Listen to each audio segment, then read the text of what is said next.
Tajuk pelajaran yang saya sediakan pada pagi ini adalah kepimpinan melalui teladan di dalam Alkitab. Kalau tidak silap dalam tingkatan 1 sudah selama mendengar ini slogan kepimpinan melalui teladan. Ya, pada pagi ini saya tidak berbicara dengan apa yang pernah kita dengar, apa yang dilaung-laungkan oleh orang di sekeliling kita pada masa itu, tetapi di dalam Alkitab. Ayat pertama yang saya ingin sentuh di sini terdapat di dalam Ibrani 13 ayat 7. Mengatakan, ingatlah akan pemimpin-pemimpin kamu yang telah menyampaikan firman Allah kepadamu. Perhatikanlah akhir hidup mereka dan contohilah iman mereka. Nah, pembinaku, yaitu sebagai tulun-tulun Kristian, kita dipanggil, kita dipanggil untuk apa? Meniru iman para pemimpin kita, dan kita harus juga melihat kepada mereka sebagai contoh tentang apa artinya mengikut Yesus Kristus, di mana kehidupan mereka harus menunjukkan kepada kita satu kesan iman di dalam kehidupan kita sendiri. Kita juga harus ingat bahwa pemimpin kita adalah manusia dan akan melakukan kesilapan. Tetapi ada pokok intangan kesilapan. Nah, intangan toko nunu iteladan di mila toko guna dalam keposian dati kat community. Negara lain dati di dalam Alkitab Perjanjian Lama terdapat begitu ramai pemimpin-pemimpin, ramai tokoh-tokoh pemimpin yang boleh kita contohi. Di dalam Perjanjian Lama kita ada Musa, mana Musa memimpin bangsa Israel yang keluar dari Mesir dan membawa pergi ke satu tanah yang dikatakan tanah perjanjian, yaitu di Kanaan. Begitu juga dengan Abraham, kita tahu Tuhan telah menyuruh Abraham pergi ke satu tempat, di mana tempat itu belum pasti di mana. Karena dengan iman Abraham yang begitu kuat dengan Tuhan, Abraham mengikuti perintah. Dan begitu juga yang seterusnya seperti Ishak, Daud. Begitu juga banyak tokoh-tokoh ataupun pemimpin-pemimpin yang boleh kita contohi. Dalam Perjanjian Baru juga kita ada pemimpin yang kita boleh contohi seperti Yesus sendiri. Selain dari Yesus, murid-murid Yesus, di mana berapa itu budak-budak? 12 orang kan. Kita boleh mencontohi mereka. Dan pemimpin ini adalah orang-orang Tuhan yang akan memimpin sampai ke generasi seterusnya. Sampailah kita pada hari ini. Mari kita lihat kepada ayat yang kedua yang terdapat dalam Yohanes 3 ayat 1. Mengatakan, saudara-saudaraku, janganlah banyak orang di antara kamu mau menjadi guru. Sebab kita perlu tahu bahwa sebagai guru kita akan dihakimi menurut ukuran yang lebih berat. Apa maksud ini? Janganlah kita menjadi guru, sebab kita akan dihakimi menurut ukuran yang lebih berat. Apa maksud dia? Saya teringat satu cerita ilustrasi ya, di mana pertemuan di antara seorang lelaki muda dengan lelaki tua.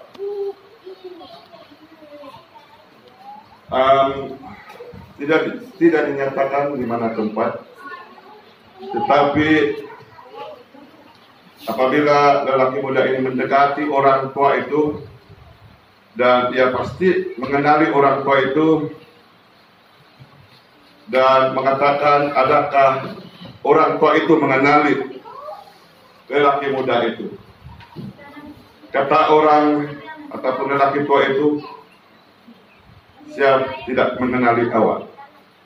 Kemudian pemuda itu mengatakan bahwa dialah bekas muridnya. Kemudian lelaki itu mengatakan apa pekerjaan dia sekarang. Kata orang muda ini, saya seorang guru, ya. Saya mengambil keputusan untuk menjadi seorang guru karena Anda menginspirasikan saya untuk menjadi seperti kamu. Lalu orang tua ini heran, kenapa pemuda itu berkata begitu ataupun demikian. Kemudian lelaki ini bertanya kepada pemuda, mengapa dia mengambil keputusan untuk menjadi seorang guru. Kemudian pemuda itu memulakan cerita tentang suatu kisah lama. Kata pemuda ini, suatu hari seorang kawan ataupun teman sekelas saya datang ke sekolah dengan membawa jam baru yang begitu cantik dan saya begitu amat menginginkannya. Lalu saya diam-diam untuk mencuri jam tersebut di dalam bag itu kawan dia. Dan tidak lama kemudian teman saya menyadari bahwa jamnya yang hilang, dan dia kemudian terus mengadu kepada guru kelas. Dia cakap, yaitu kamu, dia cakap. Kemudian kamu berkata di depan kelas dan mengatakan tentang jam yang hilang itu. Dan kata kamu, isena pada kau melepangano di jam, sila kembalikan kanu gade, kata orang muda ini. Saya tidak mengembalikan karena saya begitu menginginkannya, kata orang muda.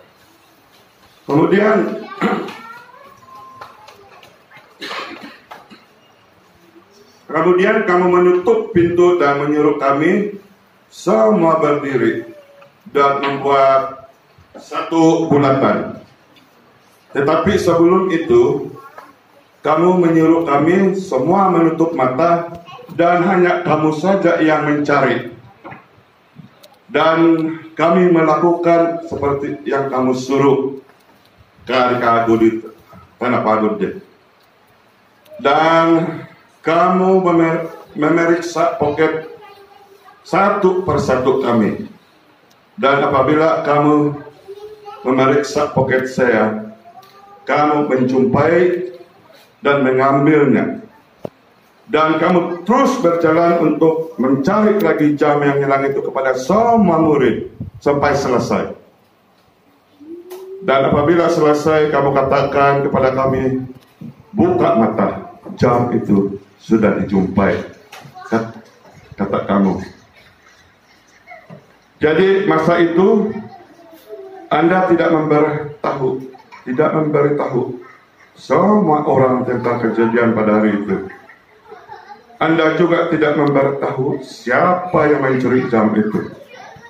kamu tahu, kata pemuda itu, hari itu kamu telah menyelamatkan harga diriku.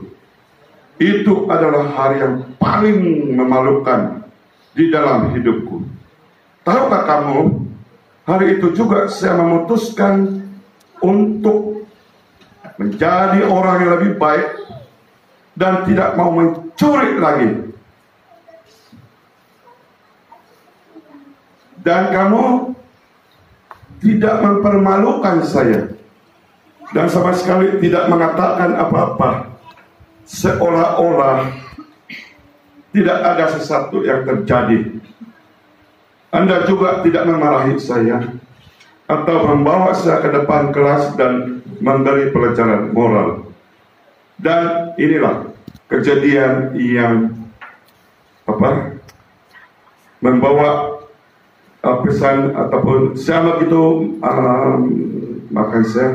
saya begitu berterima kasih kepada Anda. Dari sana saya mengerti apa yang perlu dilakukan oleh seorang pendidik yang sejati, kata pemuda tersebut. Dan setelah menceritakan kisah lalu itu, pemuda tersebut bertanya, adakah Anda ingat kejadian itu, Profesor? Profesor itu menjawab, ya. Saya ingat situasi di mana kehilangan jam tersebut. Tetapi satu hal, katanya, saya tidak tahu sama ada kamu yang curi. Sebab saya juga memejamkan mata sambil memeriksa poket kalian. Nah, inilah yang dikatakan pendidik sejati. Seorang pemimpin jika harus memperbetulkan kesalahan, seseorang jangan mempermalukan, harus mencari cara yang bijaksana. Sebab di dalam Amsal 13 ayat 14 mengatakan kepada kita, ajaran orang bijak adalah sumber kehidupan, sehingga orang terhindar dari jerat-jerat maut. Ingatlah, bukan saja kepada pemimpin-pemimpin, tetapi kepada kita semua. Di mana Yohanes 13 ayat 15 juga mengatakan ataupun menegaskan kepada kita, sebab aku telah memberikan suatu teladan kepada kamu, supaya kamu juga berbuat sama seperti yang telah kuperbuat kepadamu. Ayat seterusnya dalam Yakobus 4 ayat 10. Sebagai pemimpin dikatakan di sini, rendahkanlah dirimu di hadapan Tuhan, dan Ia akan meninggikan kamu. Nah, semalam kita beruntung karena mendengar satu renungan pendek berkenaan dengan rendah diri yang disampaikan oleh Diakon Joseph. Bagaimana ini kerendahan diri? Oke, kita teruskan.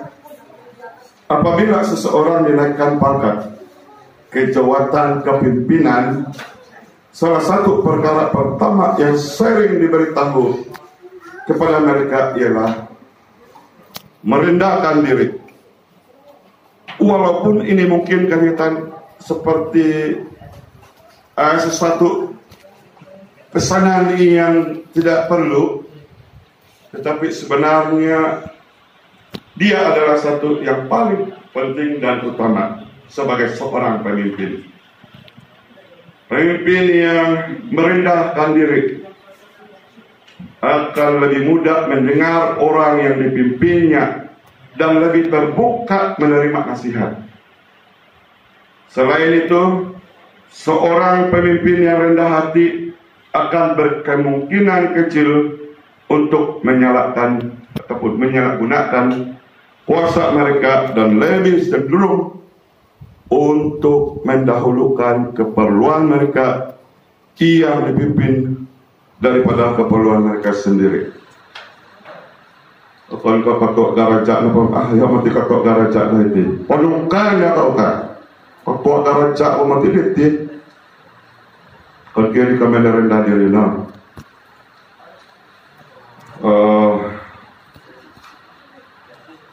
Kesalahan kutip keperluan ataupun ya penting diri sendiri harus saya cerita. Izinkan saya untuk bercerita saja pada pagi ini ya. Iso kapal naliso nontok dot umbak berbagai. Hari 2 patulun ada 2 lagi orang yang selamat. Selamat berenang dan pergi ke sebuah pulau yang kecil. Apabila mereka sampai di pulau itu, asalnya Pak Korean, selain berdoa teringat jelas. Jadi kalau tisok ditulunga, baik minta ngakum disya doa paling detorong paling tak bisa apa pilih cerita. Jadi mereka berpakat untuk berbagi kawasan. Ya, napa hello, ya apa penang hitika. Oke kali tisok. Doa pertama napa di mana lo? Pohon nga perlu ilmu makanan. Sampai yang ada duduknya di kinarahingan, nolong di kinarahingan, duduknya di kinarahingan, harap tanam-tanam dahiri, ini petua dengan cukup untuk dalam tanam. Kedua, lumayan kebenak dah.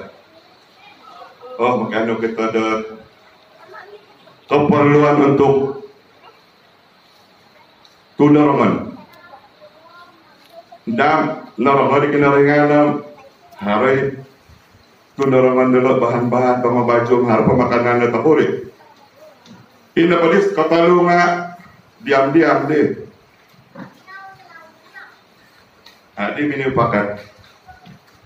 Tuh dia mau tahu siapa punya doa kan yang paling didengar. Sampai angat samulun. Tuhan, anu yang kapal, perlu kapal, mau hidup umat di pulau kan. Dan pesadia di kapal dahir di sana rahat. Apabila dia melihat kapal, lelaki ini terus berlari. Hanya pemula ditambah ledak. Sanggira ada lebih sama pusat di kapal, orang itu suara di kinarahingan. Tapi naik nopura tu manu tongkiannya tambah ledak. Iya dah, iya menakan deh. Ya, ini nak kapal.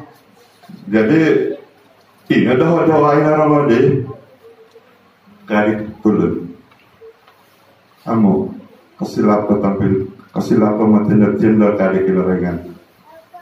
Tu haram mati doa di tambal tu. Berlayar kunat api ramah-ramah.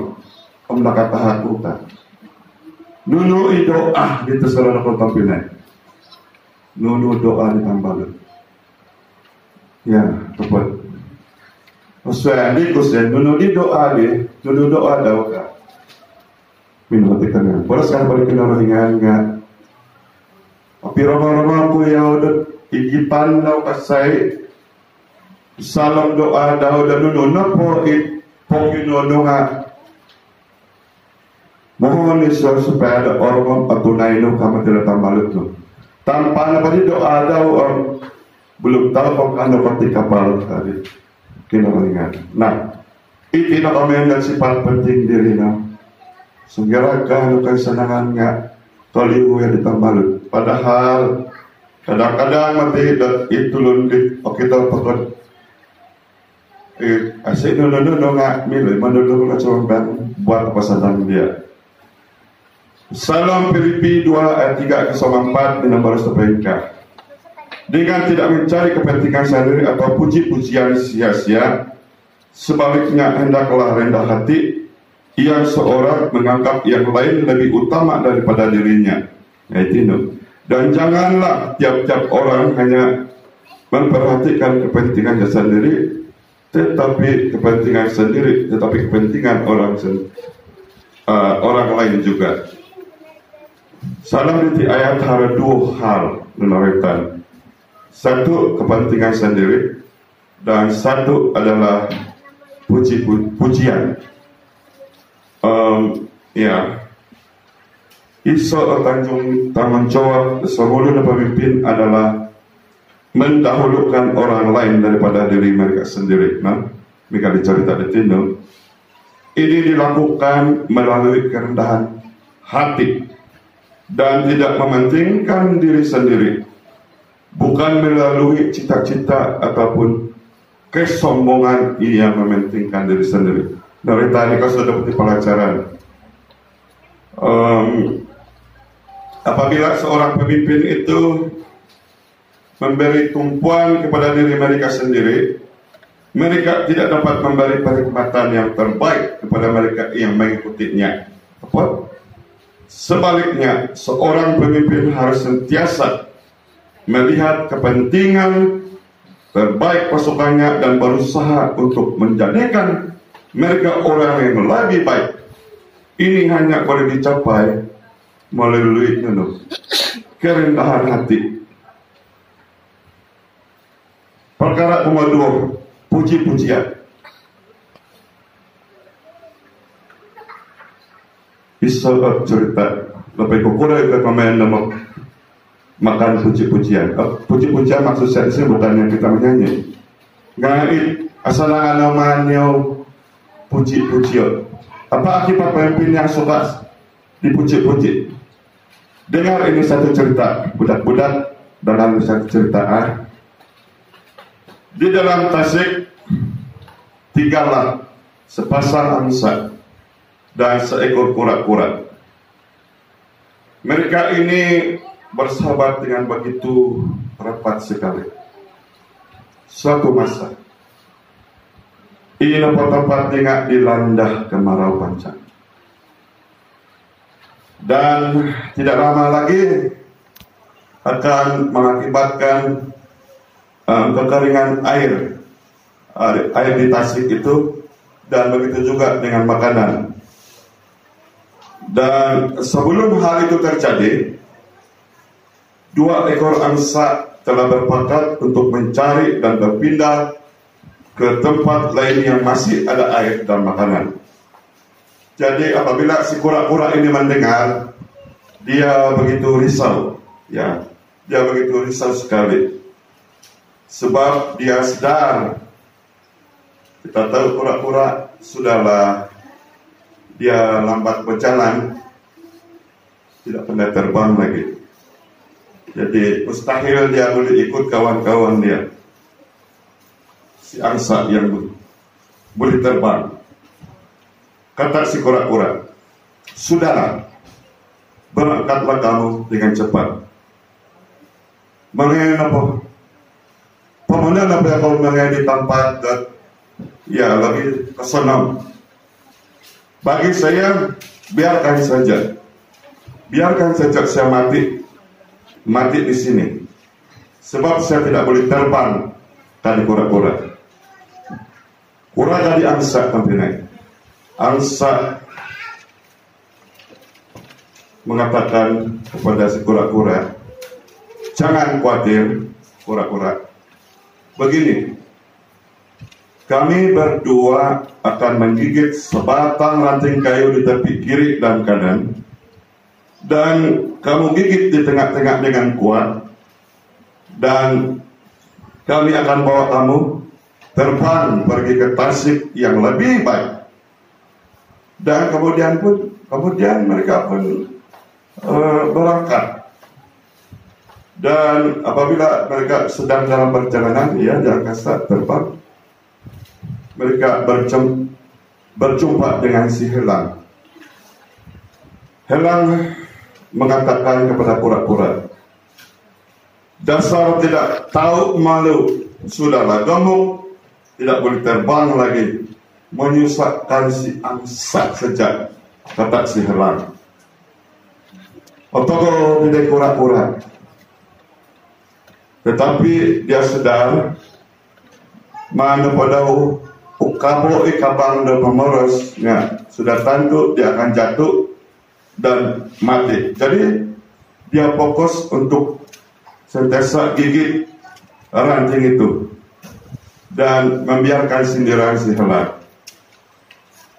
Jalan lagi, ketambi elok di kelawar dong.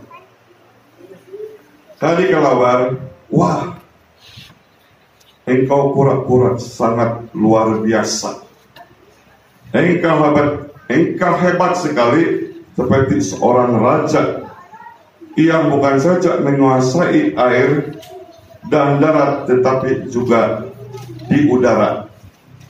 Nah, si kura-kura dengan hati yang begitu berbunga-bunga dan mengatakan, terima kasih, saya ini kan.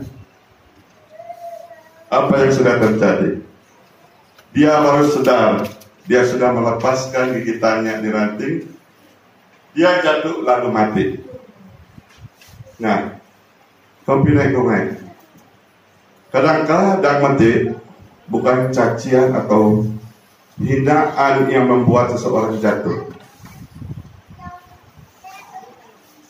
Seringkali cacian dan hinaan dapat membuat kita menjadi lebih kuat dan berhasil.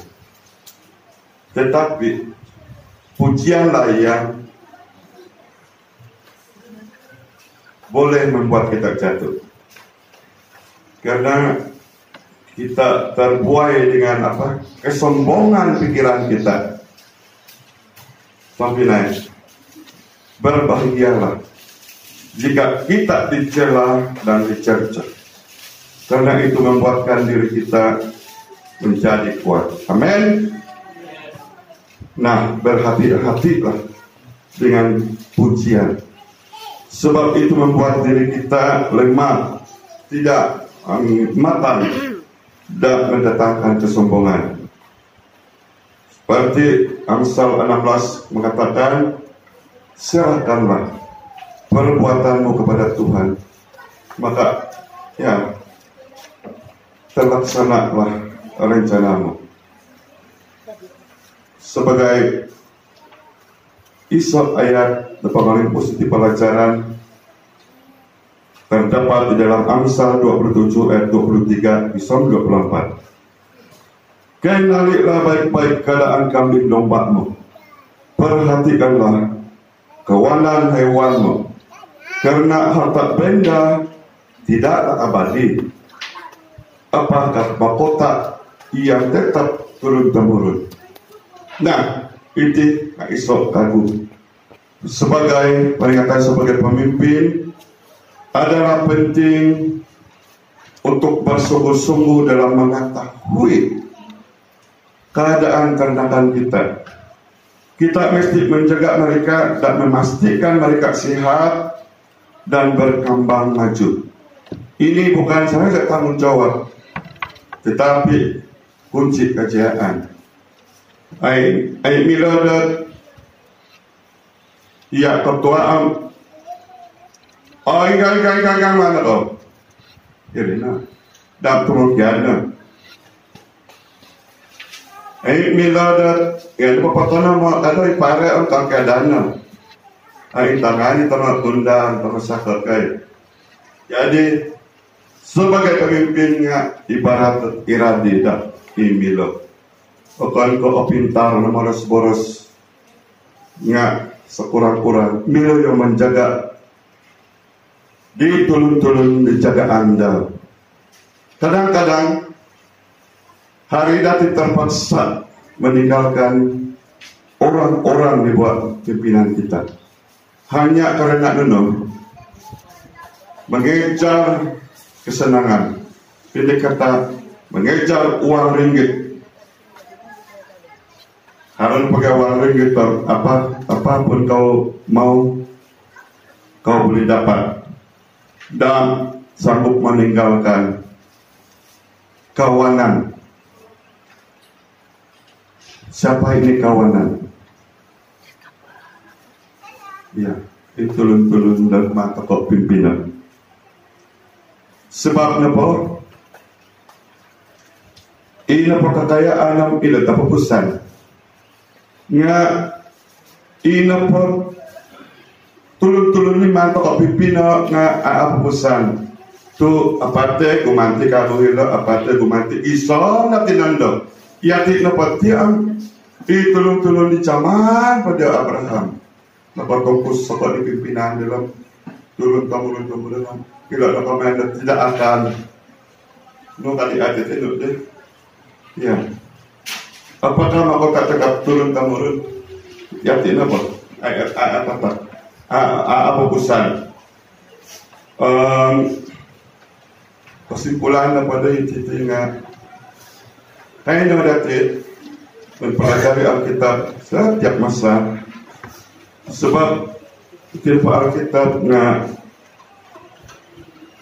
abunguit ayat-ayat di mila mangajar dati mabungu hikmah. Alkitab lepati nga kita tapupusan. Aku ya insan, saya tidak pernah membaca dari Kejadian sampai Wahyu. Saya sudah baca Alkitab dari Kejadian sampai Wahyu pupusan konfirm di komen. Maka kita buka Alkitab, apa yang kita baca hari ini dan apa yang kita baca besok dan seterusnya harus dapat iwaku dan anu terkesan dalam Alkitab. Jadi seruan guna podingat yati napa batete. Kita ini sebenarnya pemimpin tokoh naik, tokoh ke pastor, kan ke tokoh pegawai, kan ke tokoh elder, nah iati, ini cuma di pemimpin di mila dan manhaj dan teladan komai di generasi seterusnya, supaya ada ina komisi di kinarahingan. Hode nga misi dati megali pelajaran sekolah sahabat itu nga nuluna po ini suhuan di kinarahingan na kumedati nga kada takanapin siya ide Yunus zakat kada dati indado dat opalon ta opasada ndambor paupat ambangen lagi ang lebih senang sebelum pataka sumakit selagi harap tenaga dati kaino dati jumali di tulun-tulun jumali pemimpin di kinarahingan dan pepetongkop dan isi daw. Jadi perimananku isang dahila bila ko pagkongsiyan ako may dati nakasabal bayi na Tuhan memberkati.